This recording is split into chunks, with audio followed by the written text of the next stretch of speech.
Hello everyone, my name is Alyssa White and welcome to the Dear Journal podcast, a podcast where we talk about any and everything and freak out about life together. I hope you enjoyed today's episode and let's get straight into it.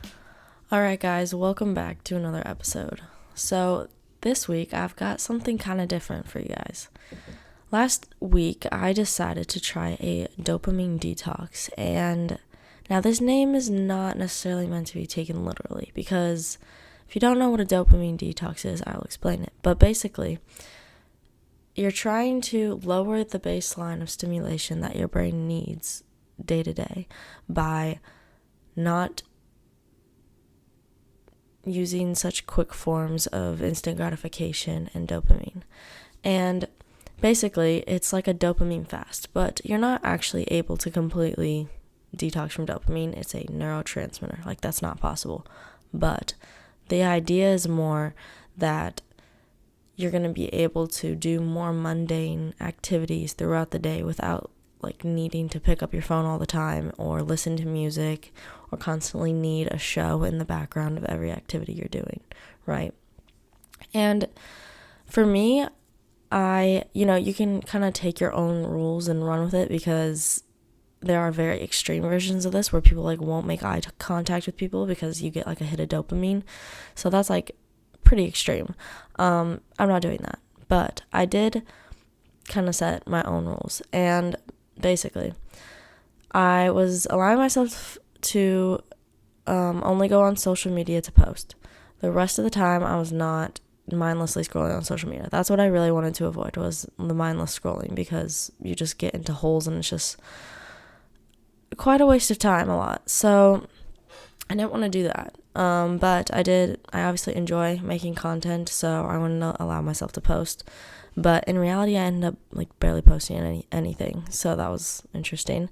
But second rule was no music. That one's hard just because everywhere you go, there's music somewhere. So some of that was kind of left out of my control. But no TV, no videos, no movies, nothing like that. No shopping, okay, besides basic necessities like food and stuff. But the other thing with food was I was not supposed to eat out, and you're supposed to kind of make your own food, but I was working a lot during the week. So I'm gonna kind of go through my experience and what I took out of this, because I do think this was one of the hardest things I've done. It was not easy. It's very much a self-discipline thing, and that's kind of also why I wanted to do it. I wanted to see if I was able to stick with it for a week. So I did it for a week, and I started last Monday, and today is now Wednesday, and I can definitely say that it was an interesting experience. But basically, the first day, okay, I could definitely tell that there was a change in my dopamine levels for sure, because I felt sadder the first day. I could tell that my brain was adjusting. And honestly, I spent this day at work, but after I remember I was calling a lot of my friends, talking to them, and I don't know if that was just me trying to find some form of entertainment that was not social media or any of those other things. But I also do have a lot of long distance friends that I need to catch up with, so that was fair. But yeah, but I guess it was just a more productive way of using my time on my phone is what I would consider it. So that's kind of what I did for day one, and it was fine, kind of easing myself into it. Day two, okay, I was working at my job at the hotel, and these are longer shifts, but I decided to stay from open to close because, well, one, this girl had helped me out the day before and stayed and closed with me because somebody called out, so I decided to stay and close with her. And that was a very long day. I decided to pick up extra hours. I don't know if that was because I didn't want to go home and not know what to do, so I was I might as well work. But yeah, I spent most of that day at work, and then by the time I got home at 7 p.m. I had only spent 20 minutes on my phone the entire day, and I was pretty good about that during the day of just not looking at my phone anytime I was bored at work. It was pretty good. I did go to the gym after, and that was interesting because if any of y'all have ever worked out just silently without music. I feel like like nobody works out without music or like a video, you know. Basically I was at the gym and I have like the AirPods, but I put them in on noise cancel and just didn't play any music because there was music in the gym, and I was like, well, that kind of defeats the purpose. So it was honestly really nice though. I was like much more focused and just kind of like calmer and focused on my exercises, and I enjoyed it. Actually, I would do that again. And I did end up doing it again, but I think that day I like could tell my habit to like immediately reach for my phone was starting to go away. Like when I was bored, I would just like sit instead of like immediately needing to be stimulated by my phone. And the other thing was driving. Okay, everybody turns on music in the car, right? You're never like not listening to music in the car. And I've already kind of been doing this, and what I think prompted me also to want to do this dopamine detox was that I have already kind of established some of these habits. Like when I wake up, I try not to go on my phone for the first hour, okay? It just sets your dopamine levels like lower in stimulation for the day so that you're not so like overstimulated right when you wake up, okay? And you don't get all those like hits of dopamine from like any social media notifications in the morning. But I do sometimes, like after work, like literally drive home with no music because you're just overstimulated with work and need to decompress. And so like that, honestly, I do enjoy driving without music a lot. So that one's fine, but and it allows you more time to like think. I think that I was able to like process a lot of things just driving around. And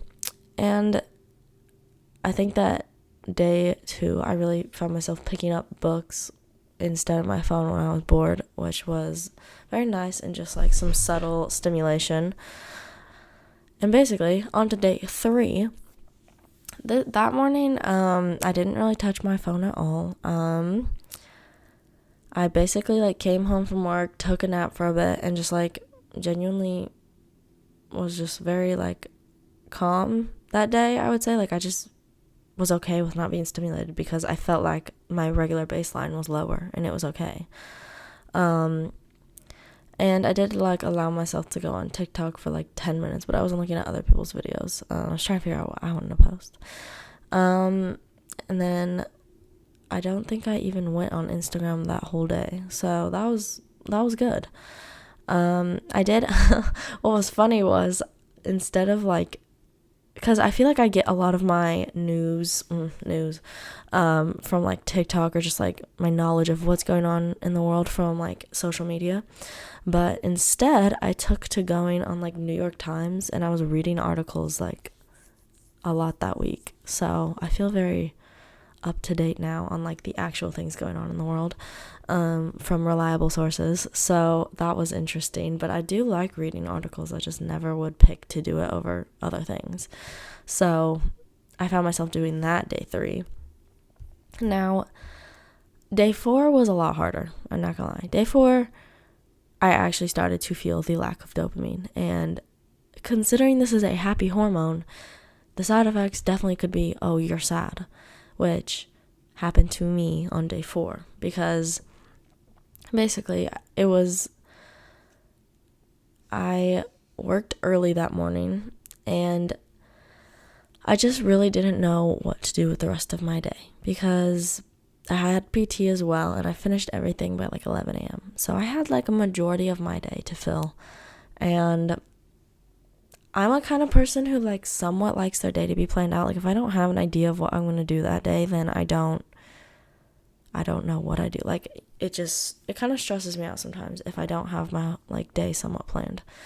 And I didn't know what I was going to do after. So it just left me in like a limbo state. But I took a nap because I was very tired, and I did end up juggling like outside for a bit and like doing some touches on the ball because I can do that now. But I literally like went outside, started juggling. I wanted to tan, but it got very cloudy. And then I was sitting on my porch reading, and then it started raining.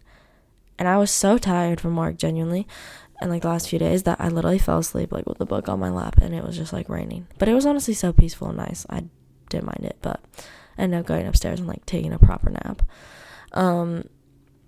But I just found myself that day feeling like I woke up from my nap, and sometimes I have the reverse effects where I feel sad after a nap, but this time it was like more intense, and I was like, okay. I ended up feeling like a lot more anxious. I woke up feeling very anxious, like, and I'm not an anxious person. Like, I don't really get bad anxiety or anything like that, but I was like just completely overthinking so many things, and I was like, what is this? And then in turn that was making me sad. So day 4 was not good, but it was good in the grand scheme of things, trying to figure out and go through the process of this dopamine detox. But I can't say day 4 was my favorite day. I did end up like editing a vlog and like doing some Spanish, so that was kind of day 4. Day 4 was hard, and I was genuinely questioning like, hey, why am I doing this? But because I was like, obviously I'm not trying to make myself sad. Like, that's not the goal of the dopamine detox. It's really the stimulation and trying to make yourself happier for longer, instead of just like these short hits of dopamine that wear off and you have such bigger highs and such lower lows. So it's really just trying to find more of a neutral in between, to where you're like consistently content, instead of like, oh my god, I'm super happy, and then like, ooh, dip, and I'm really sad. So that's kind of like why I need to do this. Not need, but wanted to see what it was about. Because it's not like I'm not like addicted to my phone to where like a lot of people would be like prescribed to do this, you know what I'm saying? But I was more just, I wanted to see if I could do it. And day 5, this was my day off from work, and I spent the morning talking to my friend who lives in Australia. Big time difference, so that was nice, and I caught up with her. And then I also like went on a walk right in the morning when I woke up, because getting some sunlight that early in the morning like will set your circadian rhythms really well. Had a friend who told me that. And I try to do that sometimes when I'm not working in the morning and I have the opportunity. But basically I did read some more and just did like more just kind of smaller chores and things that give you that delayed kind of dopamine instead. Like, you actually have to do something in order to receive that. But I hung out with some friends. I went thrifting, which I don't count as shopping, because especially the way I'm doing it, you're like sifting through clothes, you're moving a bunch of stuff. It is a workout, to be honest, and it's definitely not instant gratification. So, because you also have to like go home and wash it before you can even try it on. But I did get a few things that way. I was bad about like the eating out stuff, because I was at work like genuinely 6 days out of the week. So to be honest, I did not really make myself food like much throughout the week, to be honest. So that part was kind of a fail. So I did end up getting a bagel and coffee when I was out with my friends this day. But it was really fun. I was happy to spend some time with my friends. Obviously, when I was with my friends, I'm not going to make them do these rules. Like, I'm not just going to like not see anybody either. So like, if I was in the car with my friends, then like they could put on music. I'm not going to stop them, you know? So day 5 was good. I went home and just like read. I did a lot of Spanish practice, and then I went to bed pretty early because I was tired. I also like have a pretty set sleep schedule to where I'm like going to bed at like 10:30 and I'm waking up at like 6. So there is that. And that's literally been for like the last 3 months. So that's really nothing new. But day 6, I opened and worked that morning. I came home, I tanned for a little bit, I did some touches on the ball, and still hadn't really touched my phone at all. I was reading like every now and then throughout the day, but I also did go to like a festival this day, and that was pretty fun. Had a bunch of booths and like things to see, so that was very fun. I like went on my phone to take pictures, but didn't post anything. I didn't really post at all that week. And I kind of enjoyed it. I really did. I think it was really nice to not feel the need to put everything on social media. Granted, there's never anybody, like, telling me to do that. I do just enjoy it sometimes, and that's why I want to do it. And because, like, so your friends know, like, what's going on in your life as well that you don't see every day. And I don't see a lot of my friends every day because they live in other places at this point.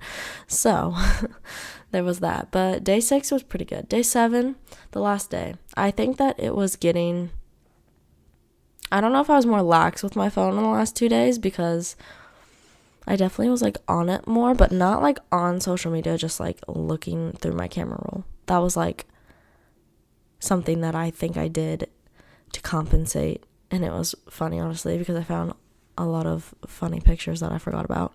But yeah, I found myself, like, going through my videos and stuff, and I don't know if that was my way of, like, having social media or not, up for debate. But in general, though, I would do this again, but for a shorter amount of time, because genuinely a week was pretty hard. But I think that, like, a few days every now and then would be really good, like once a month kind of thing. I think that just also, you don't have to fully do, like, a dopamine detox. Like, taking, like, these small habits, like, instead of going on your phone, like, picking up a book, is, like, small changes that will affect you very well over, like, a longer period of time, right? Instead of just kind of sacrificing that, like, oh, I want to be, like, happy right now for social media, and just trying to compensate that. But I think that I learned a lot of good things during this process, whether it was a hard process or not. But I think that setting short goals is a lot easier than maybe just diving full into, like, a dopamine detox first, because I think it would be very hard.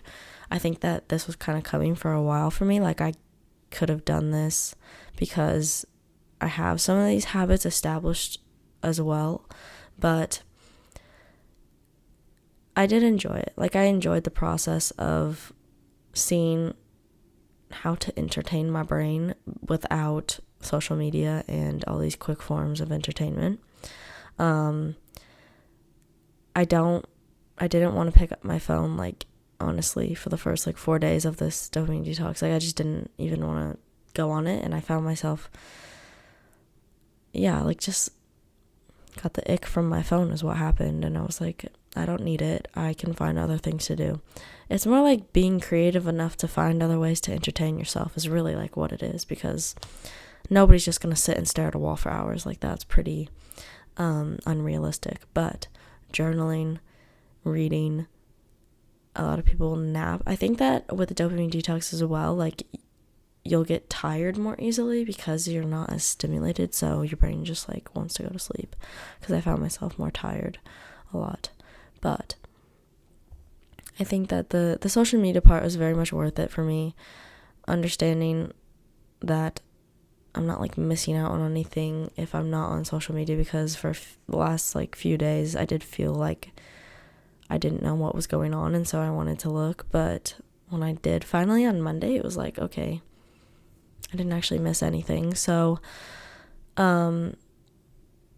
everybody has FOMO, and I think that's a lot of what social media is as well, but you don't need that to be connected. Like, you can read articles like I ended up doing, and it sounds dumb, but, like, think that's how people got their news for forever, so a much more reliable source. I just think that it can be, like, a very self-quarantining thing. Like, it could be isolating, and that part I think is hard, but as long as you're, like, making time to hang out with people when you do this, like, actively in person, then I think it's easier. Obviously, when you're with friends, you don't have to make them do these rules, but I didn't, because that would be, they didn't sign up for this. But just being more present is really what it was about as well for me, and I definitely think I got that out of this experience. And it just puts you in a place of discomfort, and, if you're willing to be uncomfortable, you're going to grow from that no matter what. So that was kind of what this was as well for me. And I definitely think it did reset my mind and just my dopamine baseline levels. I think in the last 2 days I've been on my phone a little bit more just because I felt like I had to see things that I missed before, but getting back into my routine now, so I think I'll revert back to some of these habits that I picked up during this dopamine detox. And if you wanted to try one, I definitely think it's worth it. I think it's hard though, so if you're going to do it, commit to it. Set your own rules. You don't have to follow the rules I did or somebody else did. Just do what you think is realistic for you, and I think you'll come out of it more grateful. Oh my gosh, like the day that Monday when I was driving to work and I did decide to put on music and drive to work, I was like so happy. I was like, oh my gosh, this is so nice. Very much more appreciated listening to music and podcasts as well. So you kind of get a more of a appreciation for all these things again as well. So I think with any detox, you don't realize how much something means until you don't have it anymore. So taking away these quick forms of entertainment will very much show you how much you missed them, but you also learn an appreciation for like some more mundane activities, which is what this was all about. So that's kind of all from me today, but I very much encourage anybody else to try this. It was a good experience. It was a hard experience, but if you're kind of somebody who likes to challenge themselves and see what kind of self-discipline they have, then this is definitely for you. But I hope you guys enjoyed this episode, and I will see you next time. Thank you so much for listening to the Dear Journal podcast, and I hope you enjoyed diving into today's topic. If you want to continue to get updates and stay notified, you can either turn on the notifications or follow me on Instagram at alyssa.white.22. That is all for today's episode, and I hope I see you next time.